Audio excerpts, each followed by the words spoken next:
नमस्कार दोस्तों, कैसे हैं आप लोग। आई होप आप सभी लोग अच्छे होंगे। दोस्तों, जैसा कि आपको विगत है कि आपके अपने परिवार नॉलेज तक के माध्यम से इन्फॉर्मेशन वाली वीडियो आप तक पहुंचाने का प्रयास करता हूं, तो जो भाई लोग अपने चैनल पर नए हैं चैनल को सब्सक्राइब कर लें और बेल आइकन को हिट कर दें ताकि जो आप तक इन्फॉर्मेशन वाली वीडियो है तुरंत पहुँच सके।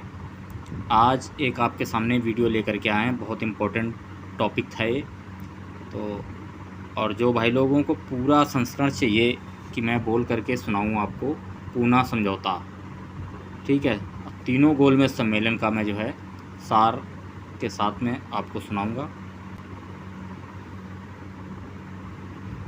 तो जिन भाइयों को पूरा गोलमेज सम्मेलन की ऑडियो विद वीडियो उसके विद पेज के साथ में चाहिए तो कमेंट ज़रूर करें दोस्तों। अगर ये वीडियो अच्छी लगती है तो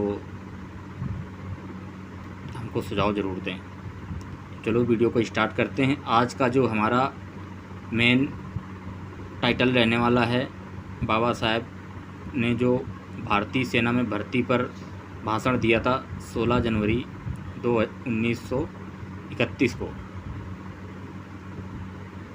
उस पर है। तो अब मैं पढ़ के सुनाने वाला हूँ आपको, और जो कोई कठिन वर्ड होंगे उसका मैं आपको बताऊंगा अभी। तो अध्यक्ष महोदय, बाबा साहब कहते हैं, अध्यक्ष महोदय, इस रिपोर्ट के दूसरे उपविभाग के चौथे परिच्छेद में सुझाए गए संविधान संशोधन के मुद्दे पर आपका ध्यान आकर्षित करना चाहता हूं। इस सुझाव अनुसार भारतीय सेना में दलित वर्ग के साथ साथ अन्य वर्ग को सेना में भर्ती की अनुमति होनी चाहिए। सेना भर्ती के दौरान केवल योग्यता तथा कार्य क्षमता पर ही विचार किया जाए। मेरे इस भाषण को केवल गंभीरतापूर्वक सुना जाए, इतना ही मेरी इच्छा नहीं है। बाबा साहब कहते हैं कि मेरी इतनी इच्छा नहीं है कि इसको गंभीरतापूर्वक सुना जाए, जो मैं बोल रहा हूँ इस पर विचार भी किया जाए। और मैं चाहता हूँ, मेरी इच्छा नहीं है, समझ रहे हो, कि इसको केवल गंभीरतापूर्वक सुना जाए, भाषण को सुना जाए, इतना ही मेरी इच्छा नहीं है, वरन संविधान में महत्वपूर्ण एक संशोधन कर इस सभा ने उसे पारित करना चाहिए। समझ रहे हो आप, कितना जो है अच्छी बात कही है बाबा साहब ने। मेरे द्वारा सुझाया गया संशोधन अत्यंत सरल है। सेना में प्रवेश देने संबंधी भारतीय नागरिकों में जो भेदभाव दिखाई पड़ता है उसे समाप्त करने का यह प्रयास है। आप समझ रहे हो कि ये कब की बात है? 1931 में जब भारतीय सेना में भर्ती करने को लेकर के अंग्रेज लोग भेदभाव करते थे, उसके परिप्रेक्ष्य में कर रहे हैं। और ये कोई जातिवादी मानसिकता को लेकर के यहाँ पे कोई बात नहीं की उन्होंने। कितने महान थे बाबा साहब। पूरे संपूर्ण भारत के नागरिकों को जो सेना में जाना चाहते थे बच्चे, उनके सबके विषय के हित की बात की इन्होंने, ठीक है। तो बाबा साहब को सिर्फ एक जात का बना करके कुछ लोगों ने रखा है।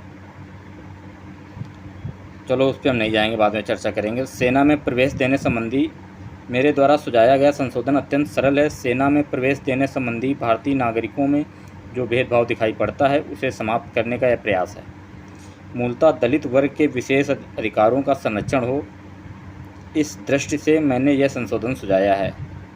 समझ रहे हो, उसे समाप्त करने का प्रयास है। मूलतः दलित वर्ग के विशेष अधिकारों का संरक्षण हो, ठीक है, उनके विशेष अधिकारों का, क्योंकि उस समय सबको पता है कि जो हमारा समाज था कितना पिछड़ा था और क्या दीनहीन दशा कर रखी थी, ठीक है, कुछ गलत मानसिकता वाले लोगों ने।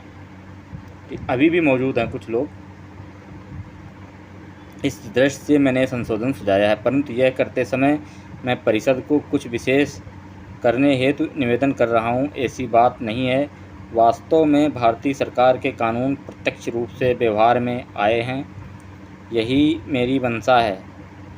भारतीय कानून में जाति, पंथ, धर्म या वर्ण के आधार पर किसी भी व्यक्ति को नौकरी में से वंचित न रखा जाए, ऐसी व्यवस्था है। अतः यह संशोधन सुझाते समय मैं कुछ विशेष सुविधा मांग रहा हूँ, ऐसा मुझे नहीं लग रहा है। महोदय, आपके ध्यान में यह बात ला देना चाहता हूं कि सर्विस समिति द्वारा स्वीकार की गई नीति अनुसार ही यह संशोधन है। एक सर्विस समिति थी, उसके द्वारा ये सुझाव दिया गया, समिति द्वारा स्वीकार की गई समिति थी ये, ठीक है। उसके द्वारा ये प्रस्ताव जो भाषण दिया था बाबा साहब ने, वो भाषण है। इस परिषद द्वारा नियुक्त सर्विस समिति की रिपोर्ट को देखने पर ज्ञात होता है कि समस्त भारतीय जनता को सार्वजनिक क्षेत्र में नौकरी करने के योग्य तथा भरपूर अवसर प्राप्त हों, ठीक है। अब यहाँ पे समझो बात को। इस परिषद द्वारा नियुक्त सर्विस समिति की रिपोर्ट को देखने पर ज्ञात होता है कि समस्त भारतीय जनता को, जो हमारे इंडियंस, जो हमारे उस समय थे सर्विस करने का निजी क्षेत्रों में भी करने के योग्य तथा भरपूर अवसर प्राप्त हों, ऐसा कहा इन्होंने, बाबा साहब जी ने। धन्य बाबा साहब। इनके लिए समिति ने बहुत प्रयत्न किए। सरकारी नौकरी से वंचित करने वाले बंधनों को दूर कर केवल मूल। अब मैं नेक्स्ट पेज पर आता हूँ, ठीक है। नेक्स्ट पेज आपको मैंने नेक्स्ट दूसरा जो इस भाषण का जो दूसरा पेज है वो लगा दिया मैंने, को दूर कर केवल मूलभूत अधिकार ही समिति ने दिलाए हैं, ऐसा नहीं है, वरन इसमें भी आगे जाकर दलित तथा एंग्लो इंडियन जैसे विशेष जाति का उल्लेख कर समिति ने उनके विशेष सुविधा की सिफारिश की है। समझ रहे हो। परंतु महोदय, यह संशोधन केवल दलितों के हेतु है, ऐसी बात नहीं है। यह संशोधन समस्त जाति तथा भारतीय प्रजा के कल्याण हेतु है, ऐसा मेरा मानस है। मतलब ऐसा उनका विचार है, सोचना है उनका, बाबा साहब जी का। देश में कोई नौकरी किसी विशेष जाति की जागीर होने पर यह देश के लिए सार्वजनिक जीवन में एक बड़ा संकट होगा, ऐसा मुझे लगता है। जो जातियां विशेष लाभदायक अवस्था में रहती हैं, उनमें अहंकार जागृत होता है।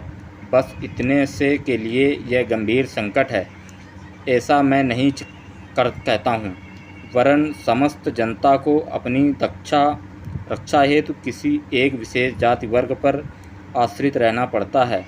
इससे उसका विकास ही रुक जाता है। इसलिए मैं स्पष्ट करना चाहता हूँ कि जिस तरह हम भारतवर्ष हेतु नया संविधान निर्माण कर रहे हैं, ठीक उसी तरह प्रत्येक भारतीय को उसकी योग्यता अनुरूप उसे सरकारी नौकरी करने की अनुमति मिलनी चाहिए। ऐसी पद्धति निर्माण करना, समझ रहे हो, मैं ऊपर कर देता हूँ। वह समिति की रिपोर्ट अपना नौकरी करने की अनुमति मिलनी चाहिए, ऐसी पद्धति निर्माण करना अपना प्रथम कर्तव्य है। यह मैं जो संशोधन रख रहा हूँ वह समिति की रिपोर्ट में उल्लिखित तत्वों का तार्किक परिणाम है। चौथे विभाग के प्रथम उपविभाग का निरीक्षण करने का आपको यही दृष्टिगोचर होगा। नई राजव्यवस्था में भारत की भावी सरकार उसी प्रकार भारत का संरक्षण मुख्यतः बढ़ते प्राण में भारतीय प्रजा के संबंधित हो, ना कि ब्रिटिश सरकार के साथ हो। यही उप समिति का मत है। उप समिति का जो मत है यही है। महोदय, बाबा साहब कहते हैं, महोदय, इस कथन में सच्चाई होने पर भारत का संरक्षण अधिकाधिक प्रमाण में भारतीय जनता से संबंधित होना चाहिए, केवल विशेष जाति तक उसका संबंध सीमित न हो, ठीक है। अतः मेरे द्वारा सुझाए गए संशोधन को यह परिषद मान्यता प्रदान करे, ऐसी मैं आशा करता हूँ, ठीक है। ये प्रथम गोलमेज परिषद लंदन का जो है बाबा भीमराव अंबेडकर साहब द्वारा भारतीय सेना में भर्ती पर दिया गया भाषण था। भाषण था 16 जनवरी 1931 में। तो अगर ये वीडियो आपको अच्छी लगती है और चाहिए, आपको लगता है कि जो पूना समझौता है पूरा आपको ऐसे ही पूरा एक एक शब्दों में मिले, तो आप दोस्तों कमेंट करके ज़रूर बताएं, और कमेंट करके ज़रूर बताएं कि वीडियो कैसी लगी आप लोगों को। अच्छी लगी तो अच्छी बताएं, बुरी लगी तो आपको मेरा समझाने का तरीका या पढ़ाने का तरीका, तेज़ पढ़ा रहा हूँ, धीमा पढ़ा रहा हूँ, ये मुझे ज़रूर दोस्तों कमेंट करके बताएं। मिलते हैं नेक्स्ट पार्ट में, तब तक के लिए जय हिंद, जय भारत।